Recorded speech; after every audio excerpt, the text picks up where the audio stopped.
सगळ्या अध्यापन पद्धतीमध्ये करिक्युलम हा भाग आहे. शिवाय करिक्युलम अँड नॉलेज असा एक स्पेशल पेपर सुद्धा बीएडच्या अभ्यासक्रमामध्ये आहेत. वेगवेगळ्या विद्यापीठामध्ये वेगवेगळ्या सेमिस्टरला आहे, वेगवेगळ्या इयरमध्ये आहे. त्यामुळे करिक्युलम हा भाग खूप महत्वाचा आहे आणि भविष्यातील जो शिक्षक आहे त्याला अभ्यासक्रम राबवताना अभ्यासक्रम म्हणजे नेमकं काय हे माहीत असणं अत्यंत गरजेचं आहे.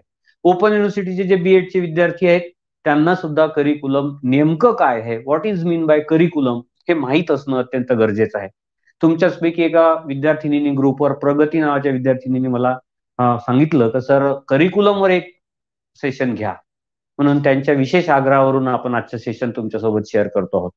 तर या आजच्या सेशनमध्ये आपण करिक्युलमचे जे विविध आस्पेक्ट्स आहेत आणि त्याचबरोबर सिलेबस म्हणजे नेमकं काय किंवा सिलेबसची कन्सेप्ट याविषयीची माहिती आपण आजच्या या विशेष सत्रामध्ये